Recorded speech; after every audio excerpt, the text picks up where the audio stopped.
All right, let's talk about something that so many of us go through, but we often feel like we're the only ones. I'm talking about that wave of anxiety that can just wash over you right before your period. It is absolutely real, it's incredibly common, and today we're going to break down what's really going on and, more importantly, what you can do about it. So you're probably asking yourself this exact question. If you've ever felt totally on edge, or super irritable, or just anxious in those days leading up to your period, I promise you, you are not imagining things. There are real biological reasons for this, and just understanding them, that's the first huge step. And when I say you're not alone, I really mean it. Get this, a staggering 30 to 80% of people who menstruate deal with premenstrual syndrome, or PMS. So that feeling isn't just you, it is an incredibly shared experience. So let's start by just, putting a name to these feelings. We're going to get on the same page here, figure out what we're really talking about when we say pre-period anxiety, and just validate that whole experience. The official term for this whole thing is premenstrual syndrome. You probably heard it called PMS, and it's not just one thing, right? It's a whole mix of emotional and physical symptoms that show up in that very specific window, right between ovulation and when your period actually starts. And wow, the symptoms can be all over the place. I mean, do any of these look familiar? That irritability, the mood swings, feeling exhausted but not being able to sleep.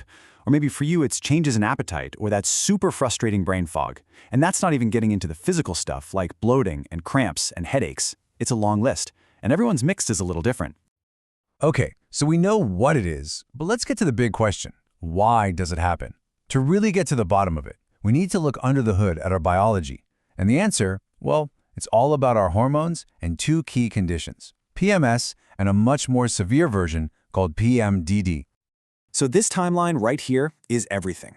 See how the symptoms pop up during what's called the luteal phase? That's the time right after ovulation. This is when your hormones, specifically estradiol and progesterone, hit their peak, right before they totally plummet to start your period. It's that dramatic hormonal roller coaster that scientists think triggers all those PMS symptoms. Now, for some people, the symptoms go way beyond what we think of as typical PMS. This is something called Premenstrual Dysphoric Disorder, or PMDD. And the key word here is severe. With PMDD, the symptoms are so intense that they can seriously mess with your job, your relationships, your entire daily life. And the symptoms of PMDD are just on another level. We're talking about severe irritability and anger, feeling completely out of control, a really deep sadness, and this intense urge to just withdraw from everybody. This is not just being in a bad mood, it's a truly debilitating experience. And researchers think it's tied not just to that hormone drop, but how that shift impacts serotonin, that key brain chemical that helps regulate our mood. Okay, now this is where things can get a little more complex, but I want you to stick with me, because making this distinction is so important if you're going to get the right kind of help. We have to clearly separate PMDD from another condition called PME. So, what's the real difference? Well, think of it like this. PMDD is a disorder where severe, brand new symptoms show up out of nowhere before your period, and then they just vanish. But with PME, you have a pre-existing condition, like anxiety or depression, that just gets a whole lot worse during that premenstrual phase. It's kind of like an underlying issue that's always a smoldering fire, but right before your period, it turns into a raging inferno. And that distinction is absolutely critical. Why? Because you can't really treat a problem effectively until you know exactly what you're dealing with. Getting that accurate diagnosis, is it PMDD or is it PME, that's the key that unlocks the right treatment plan with your doctor. Okay, we have dug into the why behind all this pre-period anxiety. Now for what I think is the most important part. What can you actually do about it? Let's get practical and start building your own personal toolkit for finding some relief.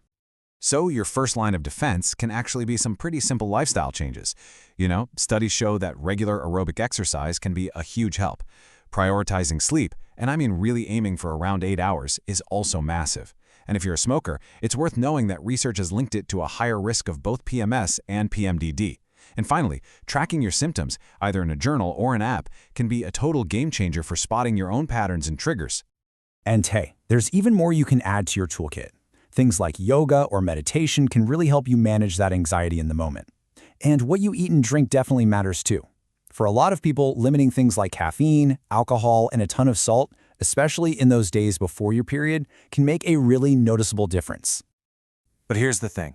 Sometimes lifestyle changes just aren't enough, especially if you're dealing with really severe symptoms or PMDD, and that is completely okay. It doesn't mean you've failed at anything, it just means it's time to bring in more support. The great news is there are some really effective medical treatments out there. So a doctor might talk to you about a few different options. Hormonal birth control can help even out those wild hormone swings. SSRIs, which are a type of antidepressant, can be really good at targeting those intense mood symptoms of PMDD. And in some situations, things like anti-anxiety meds or even light therapy might be part of the plan. So all of this leads to a really important question. How do you know when it's time to stop trying to just power through this on your own and actually go get professional help? In this last part, we're going to talk all about being your own best health advocate. Just ask yourself these questions. Is this pre-period anxiety actually getting in the way of your life? Are those home treatments just not cutting it? Or maybe you suspect you might have PMDD or PME. If you answered yes to any of those, it's time to make that appointment. You really don't have to just suffer through this every month. And it really all comes down to this. A proper diagnosis is power. It truly is. It's the key that's going to unlock the right strategies and the right treatments so you can feel more in control and finally get some relief. So, we'll end on this thought. Understanding what's happening in your body is that crucial first step. The next one is taking action. So are you ready to start that conversation? Whether that's with yourself by starting to track your symptoms, or maybe with a doctor. Just remember, you absolutely deserve to feel your best all month long. Thanks so much for joining us.